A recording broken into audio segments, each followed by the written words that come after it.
আসসালামু আলাইকুম। আজকের রেসিপি ইফতারে কলিজা ঠান্ডা করা ডেজার্ট রেসিপি। এই জন্য আমি প্রথমে কিছু ফ্রুটস দিয়ে নেব। এই ফ্রুটসগুলো টুকরো টুকরো করে কেটে নেব। এই যে আমি টুকরো টুকরো করে কেটে নিলাম। এখন আমি চুলাতে দুধ বসিয়ে নিয়েছি, দুধটা চিনি দিয়ে বসিয়ে নিয়েছি। ঘন হবার পর আমি এই যে পাত্রে ঢেলে ঠান্ডা করতে দিলাম।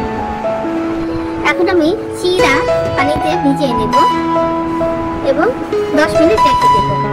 এরপর এই চিরাগুলো দুধে দিয়ে দেব। এই যে সবগুলো চিরা আমি দুধে দিয়ে দিয়েছি। এখন আমি টুকরো করা ফ্রুটসগুলো দিয়ে দেব।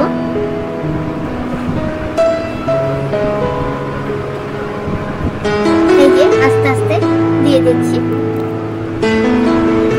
সবগুলো দিয়ে দেব। সবগুলো দেওয়া আমার হয়ে গেছে। এখন আমি এখানে ম্যাঙ্গো আইসক্রিম অ্যাড করব, যাতে ডেজার্টটাতে সুন্দর একটা স্মেল আসে।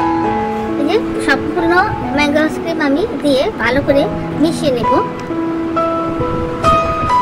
মিশিয়ে নেওয়া হয়ে গেছে। এখন আমি উপর দিয়ে কিছু তরমুজ কুচি দিয়ে দেব এবং খেজুর কুচি দিয়ে দেব।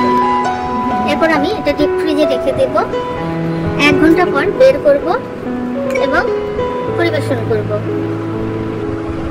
এটা খেতে এতটাই মজা এবং হেলদি, সত্যি অসাধারণ। আজ এই পর্যন্তই। সবাই ভালো থাকবেন। আল্লাহ হাফেজ।